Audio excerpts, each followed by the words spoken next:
Namo tassa bhagavato arahato samma sambuddhassa buddham saranam gacchami dhammam saranam gacchami sangham saranam gacchami.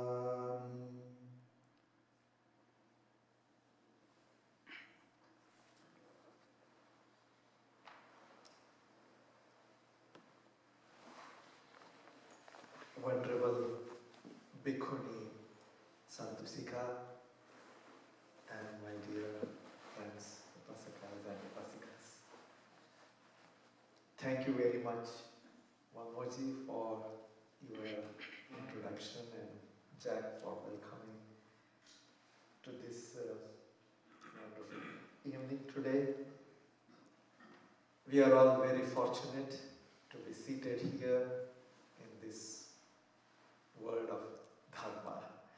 All around, if you see, it is vibrating with the essence of Dharma.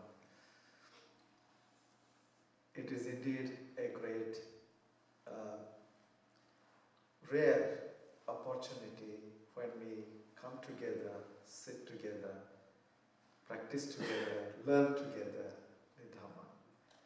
Because we are all connected to each other and we share the Dhamma, what we have with others, and we learn the Dhamma from what others have. So it is ongoing process on the path of enlightenment. So thank you very much, Mahabodhi and Mr. Jack and all of you to be here this evening. And also especially Venerable Bhikkhuni here. Before I speak about the subject, that is early disciples of the Buddha, it would be nice if we spend a few minutes in meditation. Is it okay?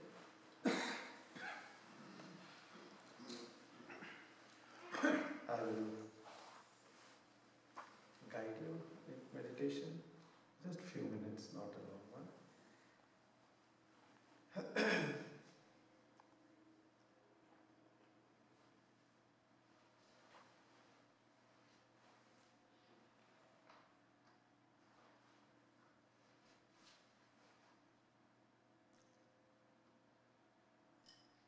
Feel relaxed.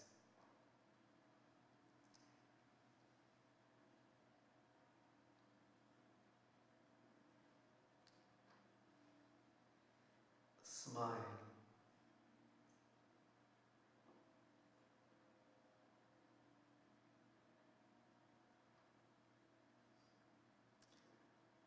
Feel joyful in your heart.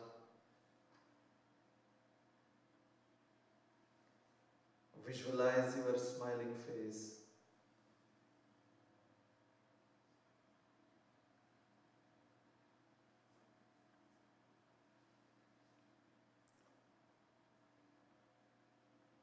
And wish yourself,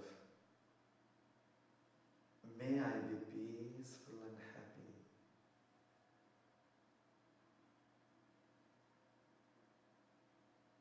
May I be free from harm and danger,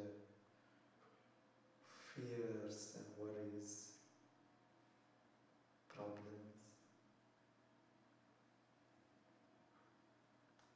May I be free from ignorance and greed and hatred.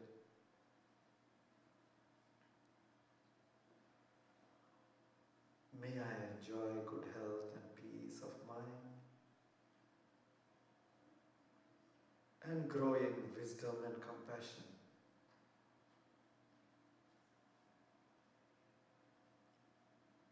I have all the potentialities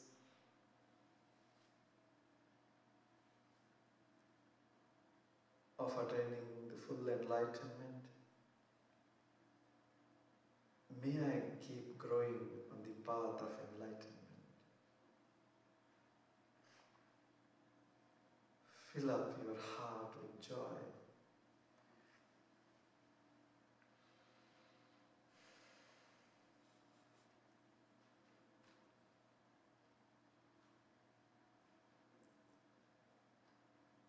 Visualize your family members, near and dear ones, and give love to them.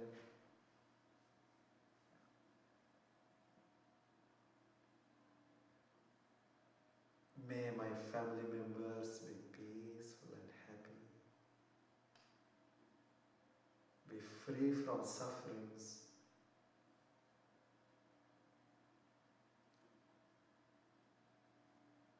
May they be free from greed, hatred and ignorance, the root causes of all kinds of sufferings. May they grow in wisdom and compassion.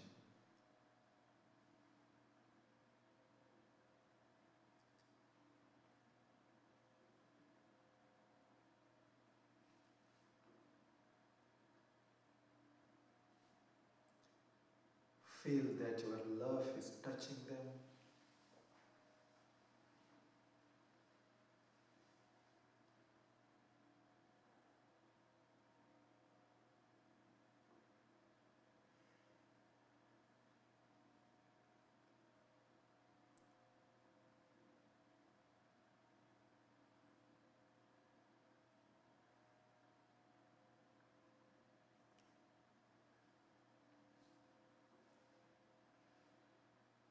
Now,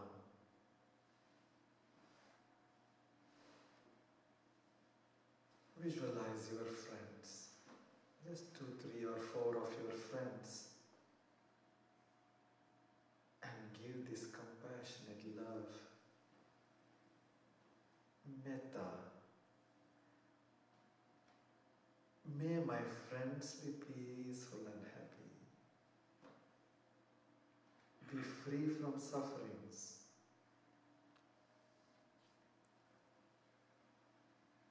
Be free from the root causes of all sufferings, greed, hatred and ignorance.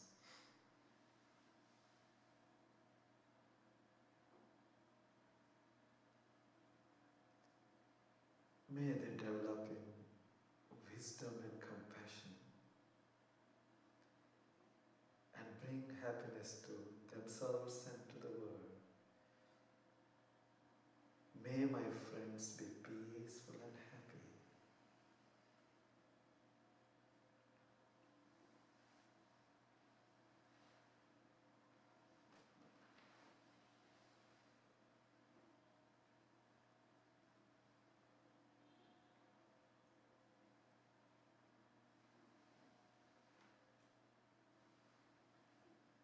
Now visualize any persons whom you don't like, or the persons who don't like you, disliked people, smiling and smiling faces.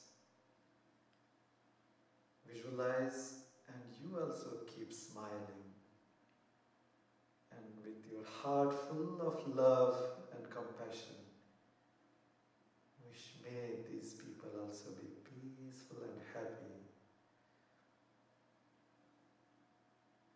May they be free from hatred and anger and animosity, and instead grow in love and compassion, wisdom and understanding.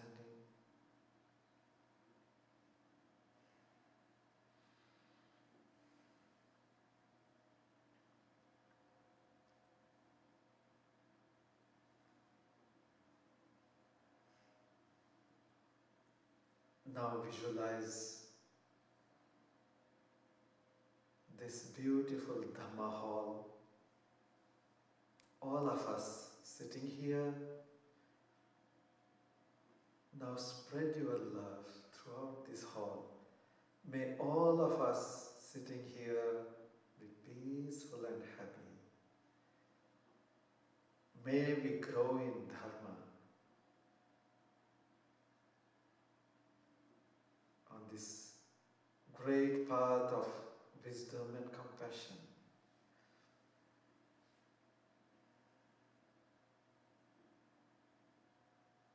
May we all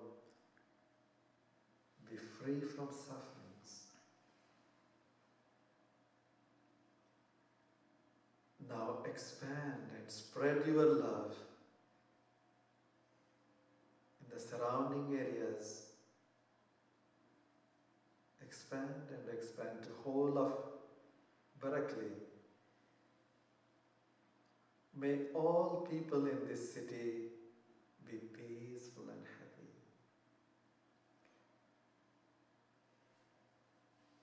May all people be free from sufferings, from greed, hatred, ignorance.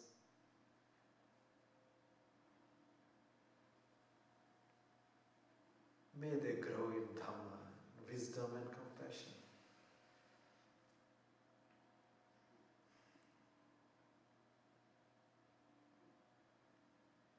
Keep on expanding and expanding to whole of California. May all people in California be peaceful and happy. Keep on expanding to the whole of United States. May all people, millions and millions of people in the United States, be peaceful and happy. Be free from sufferings. Joyfully, smilingly, give love to all. None is my enemy, all are my friends. I don't hate anybody. I give love to all.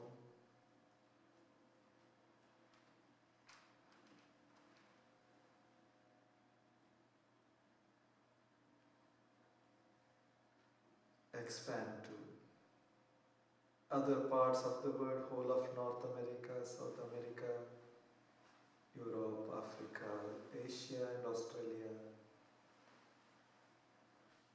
Visualize this beautiful earth. Cover this earth with your love. May all people on this earth be peaceful and happy.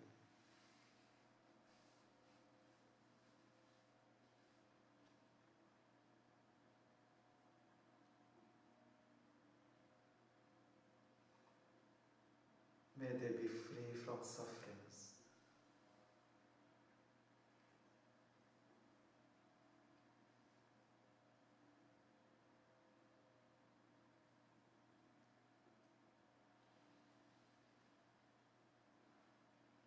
Not only human beings, there are millions and billions and trillions of other beings. May all beings on this earth, of any kind, of any plane, small, big, visible, invisible, living in water or on land or in air, may all beings be peaceful and happy.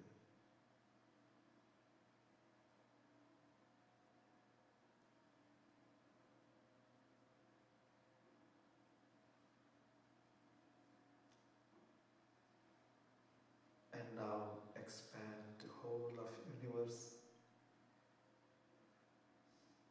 Visualize this infinite universe with infinite number of stars and planets and infinite space.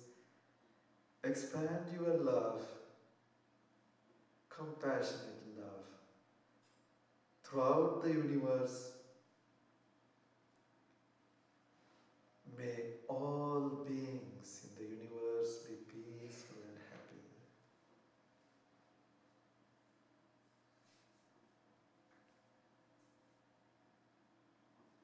May all beings be free from sufferings.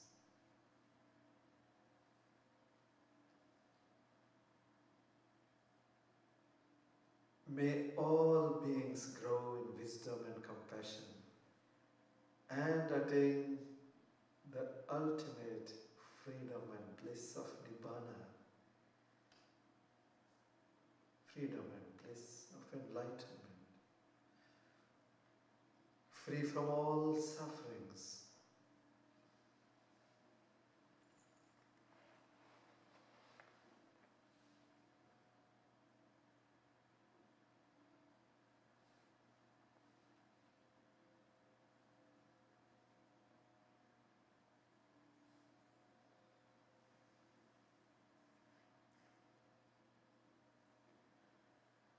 Bahum sahasamabhinim metasayudantam girimekhalam udita ghora sasenamaram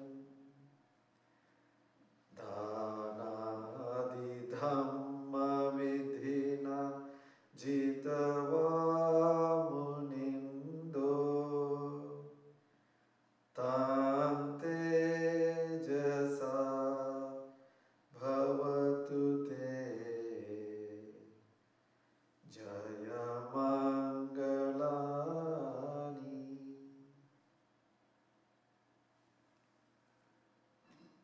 Slowly open your eyes.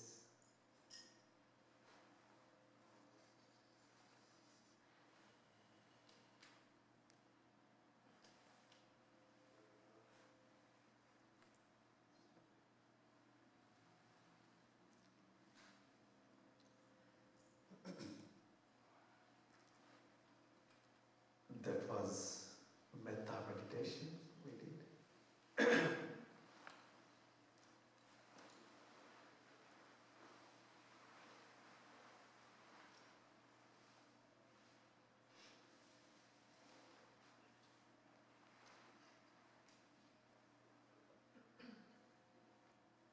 The greatest event that took place on this earth is the enlightenment of the Buddha himself.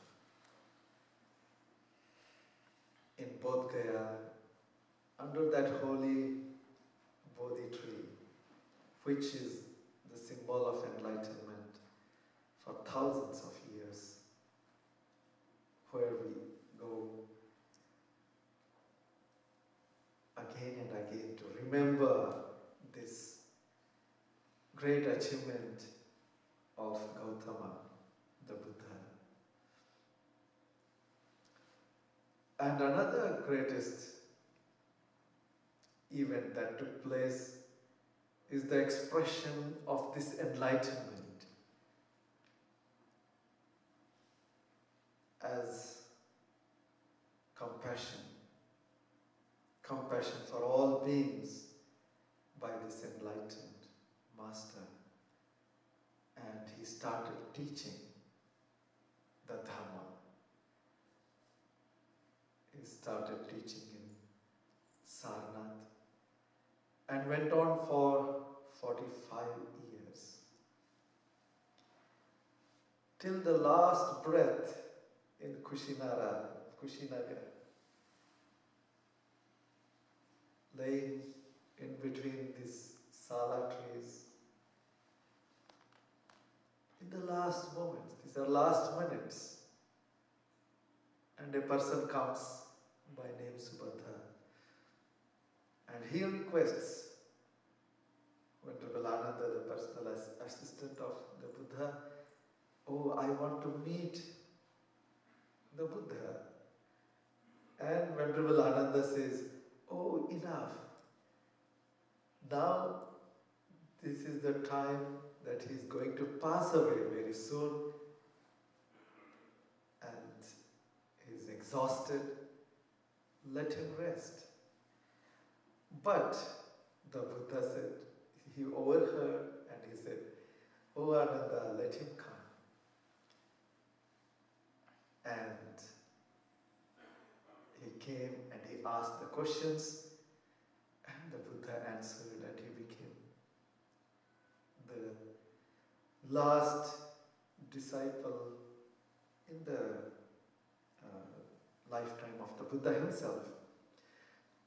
And few minutes after that, Lord Buddha passed away. So, till the last moment, the Buddha was teaching, sharing this Dhamma only out of compassion. To remove the suffering of beings. Not only human beings, but all kinds of beings. So the Buddha emerged as the supreme teacher of this path to enlightenment to both human beings, divine beings, and all kinds of beings. So when this noble Dhamma was taught, then people started hearing it. This wheel of Dharma started in Sarnath. The Buddha who achieved that supreme state of freedom and enlightenment, he felt, oh, why should I not teach to others? And in fact, it was his long determination, because of which he has fulfilled certain qualities called paramis or paramitas over innumerable lives as Bodhisattva, only out of compassion for others. So then, naturally this thought came, oh, where shall I start? And he saw in his vision the 5 monks living in Sarnath, so he goes there and he starts the teaching, setting in motion the wheel of truth, the wheel of Dhamma. That is how it started. And from that very first discourse, there also started the wheel of transformation. And that transformation started making what we call disciples of the Buddha.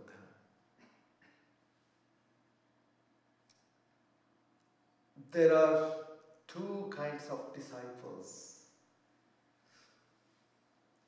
One kind is those who have experienced the taste of enlightenment, taste of freedom, taste of Nibbana.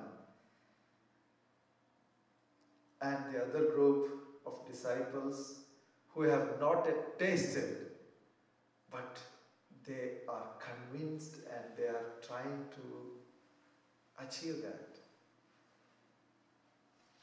So there are 2 kinds of disciples.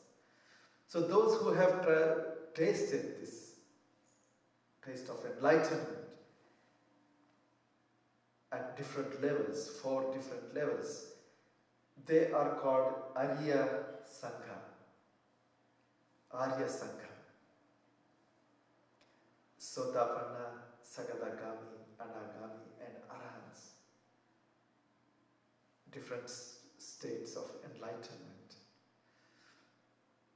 Now their experience is first-hand experience of the enlightenment, the state of freedom.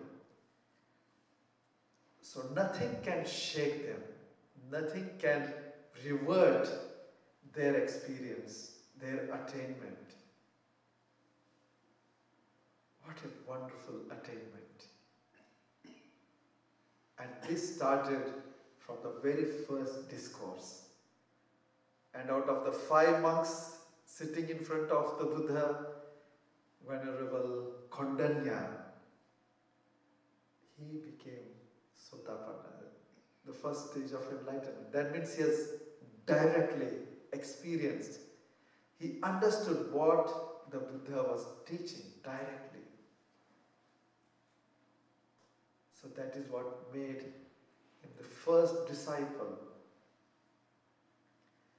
The goal is same for both the Buddha and the disciples. What the Buddha experienced, that is what he is giving to the disciples. So the goal is same. Freedom. Everybody wants freedom from sufferings.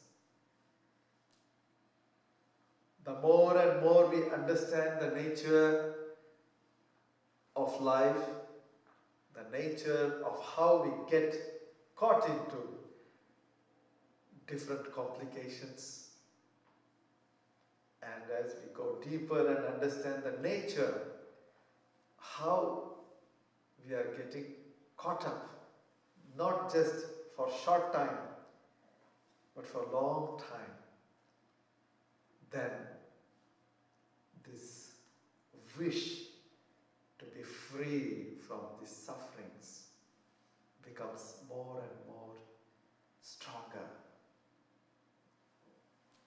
And then we search for some definite goal.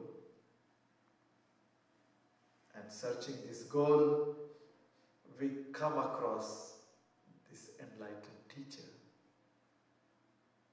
And when we develop certain amount of faith, we go for refuge to the triple gem, Three Ratna, the Buddha, the Dhamma and the Sangha. So when we go for refuge, it is a very huge step on the path of enlightenment, because you have confidence in the enlightenment of the Buddha, and very important process is taking place in your mind, and that is setting the goal clearer and clearer. When you take refuge in the Buddha, you are actually setting your goal, a clear goal in life, the goal of enlightenment. And when you set that goal of enlightenment, then you see here is an exemplary teacher, the supreme teacher, who has attained to that supreme state of enlightenment and is able to guide us. So that confidence becomes stronger and stronger, and you take refuge in this gem of Buddha.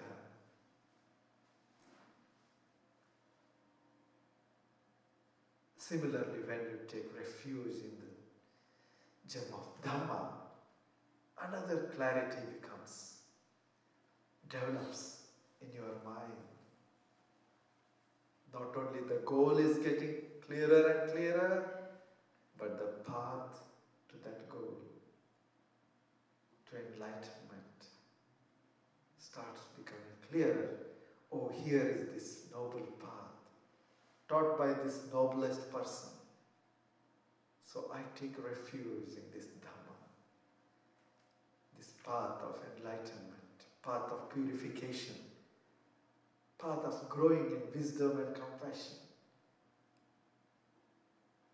Remember, these are not small steps.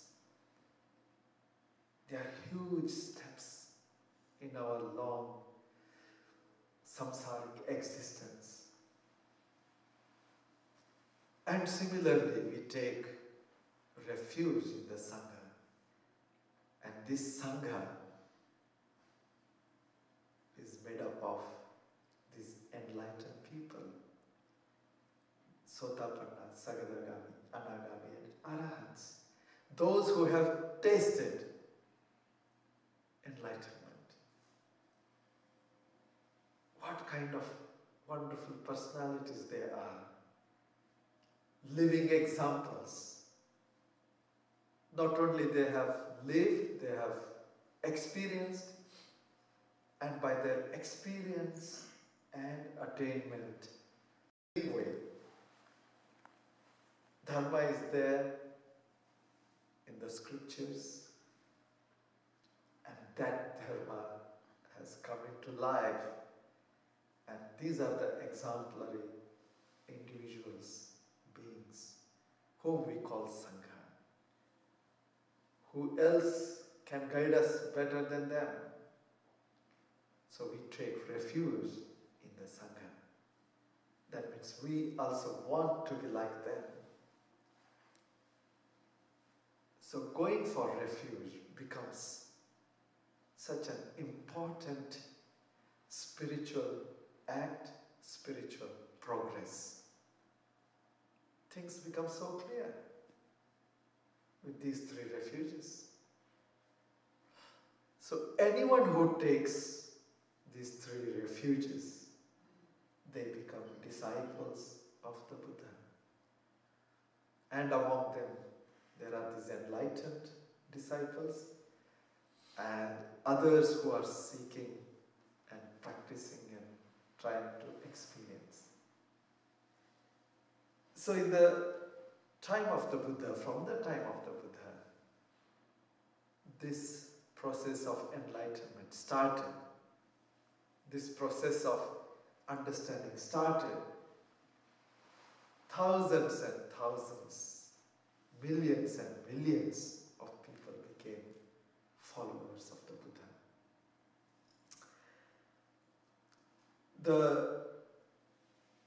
We have to understand a little bit the difference between the Buddha and the disciples. The Buddha is one who is able to discover the path by himself. Discover this path, and also he has the ability to teach others and lead others. He attained to this supreme freedom, and he is leading others also to attain this supreme freedom. So the disciples need the teacher, whereas the Buddha discovered himself. That is the difference. And he prepared accordingly for that. But the attainment of enlightenment or freedom is similar, same for both. They are free from all defilements, they are free from all karmas, they are free from repeated birth and death and old age and sickness and all kinds of sufferings. That attainment of freedom is same for the Buddha as well as the disciples. But the Buddha discovers himself and has the ability to teach, whereas disciples don't have that capacity to discover for themselves. They need a guide. So here is the supremely enlightened Buddha. So that is the difference between the master and the disciples. So these disciples, which started from the very first day of Lord Buddha's teachings, continued till his last day while he was living, and it continued later on, and even today it is continuing. So the wheel of Dharma is continuing to our day. And we are so fortunate to come into this dispensation of the Buddha. It is called Buddha Sasana. The Buddha set in motion this dispensation, and we are fortunate to be within that, which makes us also disciples of the Buddha. So the earliest one, the first one, was Venerable Kondanya, a very wonderful teacher who preferred to live a life of seclusion. The very first disciple. Then came the, we should remember, is Venerable Sariputta and Moggallana. Such inspiring life stories They were sons of rich people, a kind of small rajas, and they were enjoying one day a festival. But suddenly a thought came, oh, what is this going on around? Everybody is busy with dancing and singing and lost in drinking and alcohol and this and that. What are they doing? What is this? The same thought came to both of them. And suddenly they started contemplating. And they asked each other, what are you thinking? And they said, Sariputta said, well, I am thinking, is it the meaning of life? What we are doing here? And he asked Moggallana, what are you thinking? He said, yes, I'm also thinking the same thought is coming to me. Then and there they decided, well, let us go in search of truth. So they renounced together. They went in search of teachers and they found one teacher who was called Sanjaya.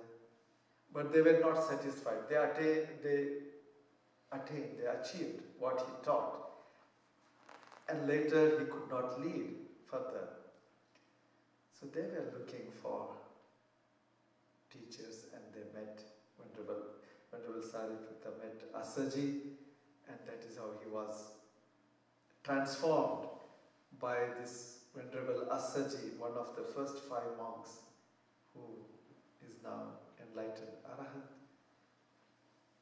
He was walking for alms, and when Sariputta saw him, he was so inspired by the grace, by the radiance of this Venerable Asaji. He followed him, and then he asked, and when he told just one verse, that was enough to transform Venerable Sariputta's mind. He attained the first level of Sotapanna. Then and there, just by one verse. Now, how is it possible that somebody listens just one verse and there is big transformation? It is not by accident. It is not sudden enlightenment. No, it's a long preparation that they have done. And they also made an aspiration. And they followed it up with fulfilling the paramis. So that is how Sariputta became Sotapanna, and he ran to Moggallana. He told this verse, and Moggallana became Sotapanna. Then both of them went to the Buddha.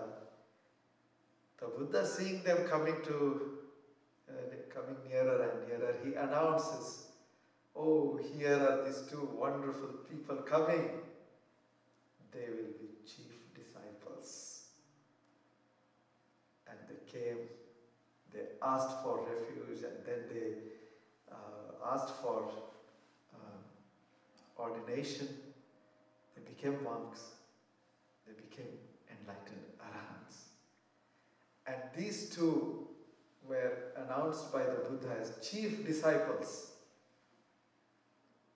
Chief disciples is not just a degree. They had immense responsibilities. And that responsibility was to lead the Sangha. Whole lot of disciples, both monastic and lay people. Because over the years, it was not just in thousands. The number of Sangha increased to millions. It is said that in this Savatthi region alone, the population was 70 million. Savatthi region. And out of this 70 million, 50 million had attained to these different stages of enlightenment. They were Arya Sangha. what kind of people they were, what kind of society it was, what kind of atmosphere it must have been. They had experienced Nibbana, imagine. Majority of them. So that is what we can say the culmination of human civilization. No matter how much technically we develop, that is not real civilization.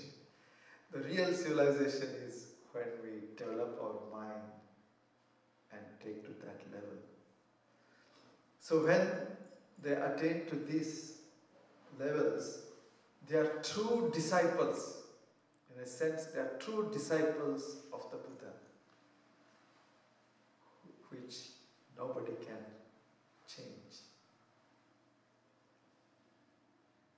And here we should remember that this Sangha, the Arya Sangha, consisted of monks, nuns, laymen and laymen.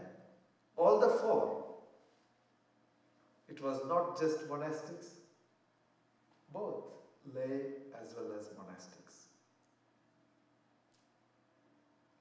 So these disciples, Arya Sangha, in whom we take refuge. So it consists of all the four parisa, 4 congregations. And we need all the 4 because there is some important role to play for all of them. They are like the 4 wheels of a car. If any one of them is not working properly, car can't move. Similarly, if the wheel of Dharma has to move from generation to generation for a long time, then we need all the 4 congregations with very good Dharma qualities.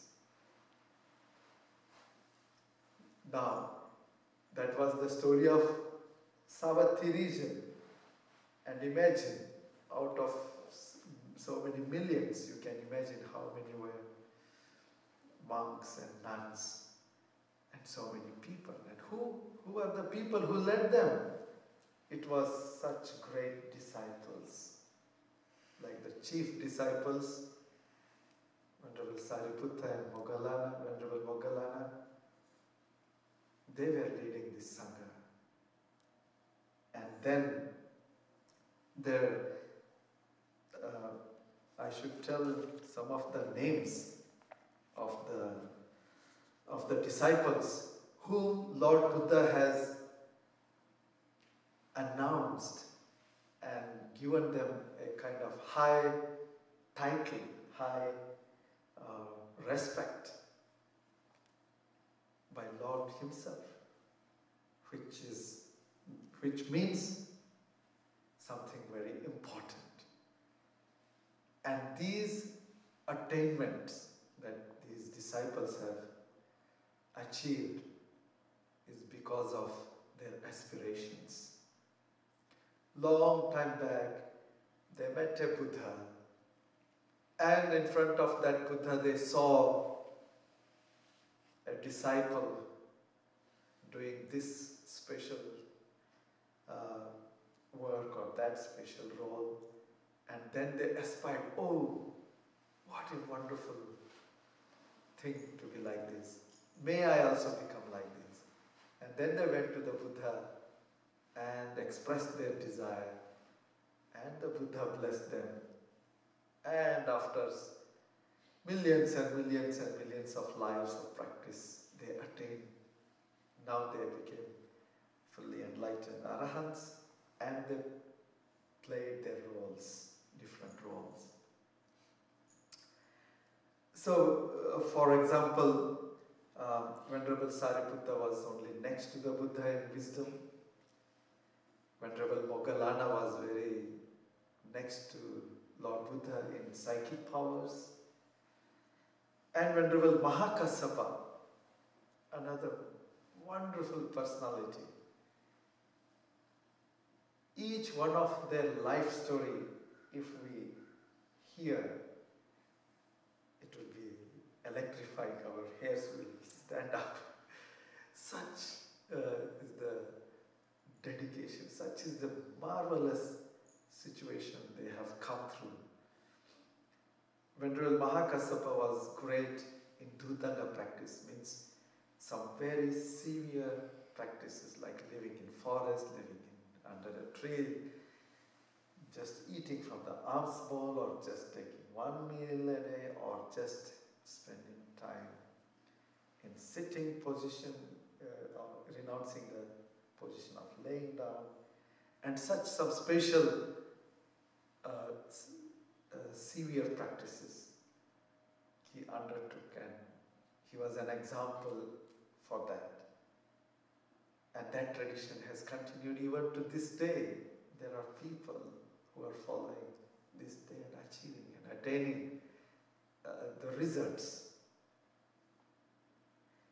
And it was Venerable Mahakassapa who was the last one to pay respects to the sacred body of the Buddha, till he came after the 5 days after Lord Buddha passed away, till he came and paid his respects.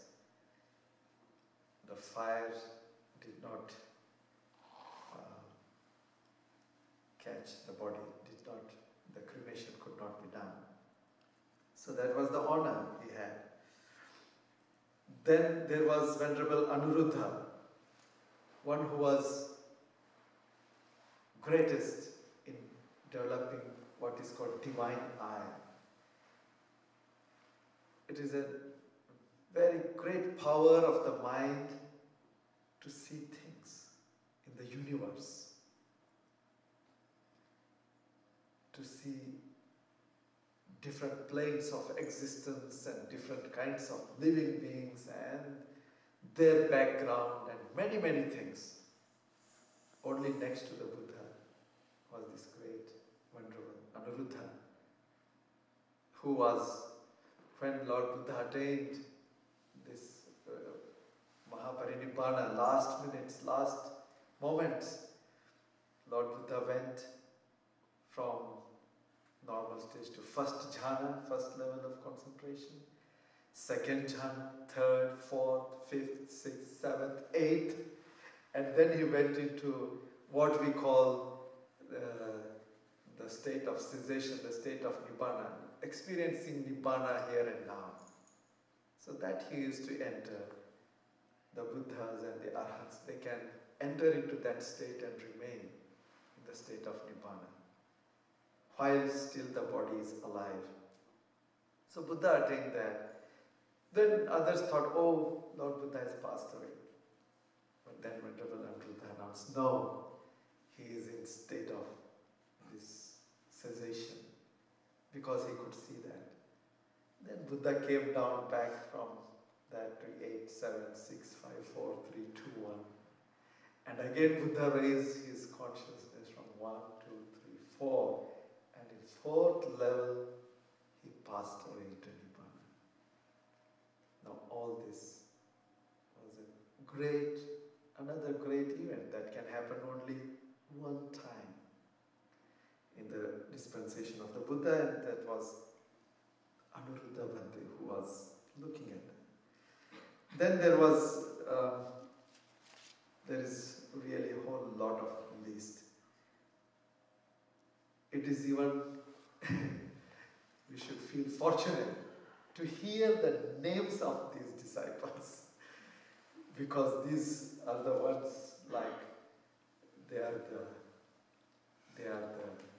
real sons and daughters of the Buddha, who were responsible for establishing the Sangha and the dispensation strongly in this world, because of which 2,600 years have passed. And look at the fortune we have that we can get the Dharma even today.